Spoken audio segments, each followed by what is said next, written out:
गांव के किनारे बसी पुरानी बस्ती में एक सुनसान जगह थी जिसे लोग मसान घाट कहते थे। वहां कभी शाम होते ही कोई रुकने की हिम्मत नहीं करता था। लोग कहते थे कि वहां औरत की चीखें सुनाई देती हैं, कभी हंसी तो कभी रोना। पर यह सब बातें गांव के बुजुर्गों तक ही सीमित रह जाती, क्योंकि नए जमाने के लड़के लड़कियां इसे सिर्फ अंधविश्वास मानते। कहानी शुरू होती है रवि से। रवि गांव का ही एक नौजवान था। शहर में पढ़ाई करता था, लेकिन छुट्टियों में अक्सर गांव आकर अपने दोस्तों संग मस्ती करता। इस बार जब वह गांव आया तो उसके दोस्तों ने एक चुनौती दे डाली, मसान घाट पर आधी रात बिताने की। रवि हंस पड़ा, बोला, अरे ये सब दादी नानी की बातें हैं, मैं मानता ही नहीं भूत प्रेत को। उसके दोस्त बोले, ठीक है, आज रात तू अकेला वहां जाकर दिखा। सुबह तक अगर लौट आया तो मान लेंगे कि तेरी हिम्मत सबसे ज्यादा है। रवि ने बिना सोचे हामी भर दी। रात करीब 11 बजे रवि धीरे धीरे बाइक लेकर मसान घाट की तरफ चला। सड़क के दोनों ओर घना जंगल था। हवा में ठंडक और अजीब सी नमी घुली थी। बाइक की हेडलाइट से पेड़ों की परछाइयां लंबी होकर डराने लगीं। रवि के होठों पर अब भी हंसी थी, पर दिल की धड़कन थोड़ी तेज हो चली थी। घाट पर पहुंचकर उसने बाइक खड़ी की। सामने सूखे पीपल का पेड़ खड़ा था, जिसके नीचे टूटी फूटी चिताओं की राख बिखरी पड़ी थी। चारों तरफ अजीब सी चुप्पी थी, बस कभी कभी उल्लू की आवाज गूंजती। रवि जमीन पर बैठकर बोला, देखते हैं कैसी रूह है यहां। अचानक उसके कानों में पायल की हल्की सी छनछनाहट पहुंची। उसने चौंक कर इधर उधर देखा। सामने से धुंधली आकृति नजर आई। एक औरत सफेद साड़ी में, खुले काले बाल, चेहरा आधा परछाई में छिपा। वह धीरे धीरे उसकी तरफ बढ़ रही थी। रवि पहले तो डर गया, पर फिर बोला, अरे कौन हो तुम, मजाक मत करो। पर वह औरत कुछ बोली नहीं। उसकी चाल अजीब थी, ना पूरी इंसान जैसी, ना पूरी परछाई जैसी। जब वह और पास आई, रवि ने देखा कि उसके होंठ लाल थे, जैसे खून पिए हों, और आंखें तेज जल रही थीं। वह मुस्कुराई, एक ऐसी मुस्कान जिसमें लालच और खौफ दोनों झलकते थे। रवि का गला सूख गया। उसने बाइक की तरफ भागने की कोशिश की, पर उसके पैर जैसे जमीन में धंस गए। तभी औरत ने मीठी पर डरावनी आवाज में कहा, इतनी जल्दी क्यों भाग रहे हो? तुम तो मेरे संग पूरी रात बिताने आए हो। उसकी बात सुनकर रवि की रीढ़ में सिहरन दौड़ गई। औरत उसके बिल्कुल सामने आ खड़ी हुई। उसकी सांसें बर्फ जैसी ठंडी थीं, पर चेहरा अजीब तरह से खूबसूरत और खतरनाक। रवि ने हिम्मत करके उसका हाथ हटाने की कोशिश की, पर जैसे ही उसने छुआ, लगा जैसे आग छू ली हो। उसके हाथ पर नीला निशान बन गया। औरत ने उसके कान में फुसफुसाया, मुझे साथ चाहिए, हमेशा का। मैं शव संगिनी हूं। जो भी यहां आता है उसकी रूह की प्यास में बुझाती हूं। इतना कहते ही उसकी आंखें लाल हो गईं और चेहरा विकराल। रवि ने पूरी ताकत लगाई और बाइक की ओर दौड़ पड़ा। किसी तरह बाइक स्टार्ट की और गांव की ओर भागा। पीछे से औरत की हंसी गूंज रही थी, तेज, चुभती हुई और डर से भरी। गांव पहुंचकर उसने सबको बताया, पर किसी ने विश्वास नहीं किया। लोग बोले, रात को वहम हो गया होगा। पर उसके दोस्तों ने देखा कि सच में रवि के हाथ पर अजीब नीला निशान था, जो धीरे धीरे काला होता जा रहा था। अगले दिन रवि बीमार पड़ गया। उसका शरीर कमजोर होने लगा, आंखें अंदर ढांसने लगीं। डॉक्टरों ने कुछ समझ नहीं पाया। रात को उसे वही औरत सपनों में दिखती, कभी पास बुलाती, कभी उसके गले में बाहें डालती। हर सुबह रवि और ज्यादा कमजोर हो जाता। गांव के एक बूढ़े तांत्रिक ने जब उसे देखा तो चौंक गया। उसने कहा, यह निशान किसी इंसान का नहीं, ये उस रूह का है जो इस घाट पर भटकती है। उसे लोग शव संगिनी कहते हैं। उसने तुझे अपना शिकार बना लिया है। सब लोग डर गए। तांत्रिक ने कहा, अब इसका इलाज आसान नहीं। अगर वह औरत इसकी रूह को पूरी तरह अपने कब्जे में कर ले तो यह कभी जिंदा नहीं रहेगा। इसे उस घाट पर वापस जाना होगा, वहीं सच्चाई का सामना करना होगा। रवि कांप उठा, पर अब उसके पास और कोई चारा नहीं था। रात होते ही वह फिर दोस्तों और तांत्रिक संग घाट पर गया। सबके हाथों में दिया बत्ती और मंत्र थे, पर जैसे ही वे घाट पहुंचे, हवा और ठंडी हो गई। आसमान में बादल छा गए और चीखों की गूंज फैल गई। वह औरत फिर सामने आई, इस बार और भी खूबसूरत और खतरनाक। उसने मुस्कुराते हुए कहा, तुम लौट आए, अब तो तुम्हें कभी नहीं छोड़ूंगी। घाट पर खड़े सब लोग पसीने से तरबतर थे, जबकि ठंडी हवा चल रही थी। तांत्रिक ने तुरंत अपने झोले से काला धागा निकालकर सबके हाथों में बांधा। उसने कहा, याद रखना, यह सिर्फ रक्षा के लिए है। अगर किसी का धागा टूट गया तो उस रूह से कोई नहीं बचा सकेगा। औरत धीरे धीरे आगे बढ़ रही थी। उसके पैरों के नीचे जमीन पर पायल की आवाज नहीं, बल्कि जैसे लोहे की जंजीरें घिसट रही हों। उसके हर कदम के साथ धुएं का बादल फैल रहा था। रवि के दोस्त भय से कांप रहे थे। उनमें से एक, अरुण, चिल्लाया, हमें यहां से भागना चाहिए। पर तांत्रिक गर्जा, भागोगे तो ये रूह हर हाल में पीछा करेगी, सामना यहीं करना होगा। औरत ने अपनी लाल आंखों से सबको घूरा और बोली, तुम लोग क्यों बीच में आए हो?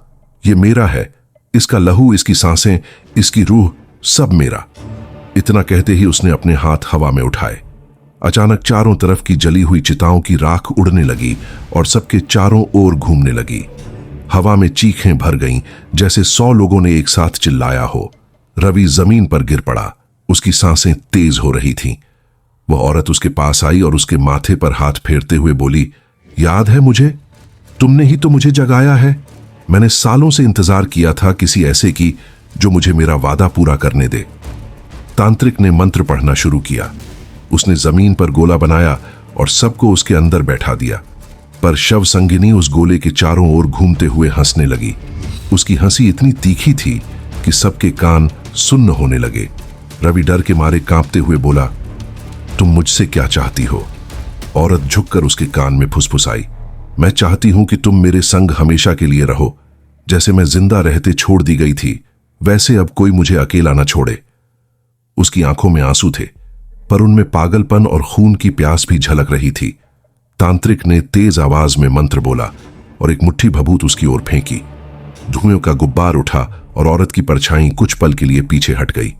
उसने जोर की चीख मारी, ऐसी चीख जिसमें औरत का दर्द और रूह की भूख दोनों मिलकर बाहर आ रहे थे। तांत्रिक ने सबको कहा, यह औरत कौन है, इसका सच जानना होगा। जब तक इसकी अधूरी कहानी हमें मालूम नहीं, तब तक इससे छुटकारा असंभव है। रवि कांपती आवाज में बोला, तो हमें क्या करना होगा? तांत्रिक बोला, इसके अतीत तक पहुंचना होगा। आत्मा जब तक अपनी अधूरी बात नहीं कह लेती, वह चैन से नहीं जाती। और यह आत्मा किसी साधारण मौत से नहीं बंधी लगती। इसके पीछे गहरा श्राप है। इतना कहते ही शव संगिनी ने चीखते हुए कहा, हां, श्राप है। मुझे धोखा दिया गया था, मुझे जिंदा जला दिया गया था। मैं पति की चिता पर नहीं चढ़ी, मुझे जबरन धकेला गया। मैंने बदला मांगा था और जो भी मसान घाट से गुजरता है उसकी रूह मेरी बन जाती है। यह सुनकर सब सन्न रह गए। रवि के सीने में ठंडक उतर गई। उसने महसूस किया जैसे उसका खून धीरे धीरे खींच रहा हो। तांत्रिक ने जोर से मंत्र पढ़ते हुए कहा, तू धोखे की शिकार थी, पर निर्दोषों की रूहों को क्यों बांध रही है? छोड़ दे इन्हें। पर शव संगिनी की हंसी गूंज उठी, मुझे अब कोई रोक नहीं सकता। मेरा दर्द अब मेरी ताकत है। जब तक मेरा पति मुझे अपनी मानकर आग में नहीं उतरेगा, तब तक मेरी आत्मा भटकेगी। और वह तो सदियों पहले मर चुका। अब हर नया आदमी मेरा पति है, हर नई रूह मेरी प्यास बुझाती है। इतना कहते ही उसने हाथ बढ़ाकर रवि का गला पकड़ लिया। उसकी आंखें अंगारे जैसी हो गईं। रवि की सांस रुकने लगी। उसके दोस्त चिल्लाए, पर कोई उसके पास जाने की हिम्मत न कर पाया। तांत्रिक ने आखिरी उपाय के तौर पर अपनी कटारी निकाली। उसने जमीन पर खून की बूंदें टपकाईं और मंत्र उच्चारण करते हुए बोला, तेरी असली पहचान दिखा, तेरा चेहरा दिखा, जिससे तेरा सच बाहर आ सके। जैसे ही खून जमीन पर गिरा, शव संगिनी का चेहरा अचानक बदल गया। खूबसूरत औरत की जगह अब झुलसी हुई देह नजर आई। सिर से पांव तक आग के निशान, चेहरा राख जैसा काला और आंखों में अनगिनत आंसू। सबके रोंगटे खड़े हो गए। शव संगिनी चीखते हुए बोली, यही हूं मैं, यही है मेरी असलियत। मुझे जिंदा जलाया गया था। मेरी चीखें किसी ने नहीं सुनी। अब जो भी इस घाट पर आता है उसे वही दर्द महसूस कराती हूं। रवि की हालत बिगड़ने लगी। उसकी आंखें पलट रही थीं। तांत्रिक ने कहा, अगर इसे बचाना है तो शव संगिनी की आखिरी इच्छा पूरी करनी होगी। उसे न्याय दिलाना होगा, तभी यह रूह चैन पाएगी। पर न्याय कैसे मिलेगा? उसका पति तो सदियों पहले मर चुका था। उसका सच कहां मिलेगा? रवि के दोस्तों ने एक दूसरे की ओर देखा। तांत्रिक ने गंभीर आवाज में कहा, हमें इस घाट की मिट्टी खोदनी होगी, वहीं इसका अतीत दफ। घाट पर जैसे आग की लपटों का सागर उमड़ आया था। राख के कण हवा में उड़ते हुए सबकी आंखों में चुभ रहे थे। तांत्रिक ने मंत्र पढ़ना और तेज कर दिया, लेकिन शव संगिनी की शक्ति बढ़ती जा रही थी। उसका झुलसा चेहरा अब बार बार बदलकर फिर से सुंदर औरत का रूप ले रहा था। कभी वह एक जवान दुल्हन की तरह दिखती, कभी राख से ढकी जली हुई लाश जैसी। हर बार उसकी आंखों की प्यास और तेज होती जाती। रवि की हालत बिगड़ती जा रही थी। उसका शरीर कांप रहा था, जैसे कोई अदृश्य शक्ति उसका खून खींच रही हो। शव संगिनी ने उसका चेहरा पकड़कर कहा, तू अब मेरा है, अब कोई तुझे मुझसे नहीं छीन सकता। तू मेरी अधूरी शादी का वरदान है, तू मेरी रूह की प्यासी प्यास बुझाएगा। उसकी आंखों से खून की बूंदें टपकने लगीं। तांत्रिक ने तेजी से जमीन पर मंत्रों का चक्र बनाकर कहा, हमें इसे इसके अतीत से मुक्त करना होगा, यही श्राप तोड़ेगा, पर इसके लिए बलिदान चाहिए। रवि के दोस्तों ने हक्का बक्का होकर पूछा, कौन सा बलिदान? तांत्रिक ने गंभीर स्वर में कहा, इसकी आखिरी इच्छा थी कि उसका पति इसे स्वीकार करे। वह तो अब नहीं है, पर यदि कोई इस क्षण इसकी आत्मा को पति मानकर अपने प्राण देने को तैयार हो, तभी यह रूह मुक्त होगी। यह सुनते ही सबके दिल बैठ गए।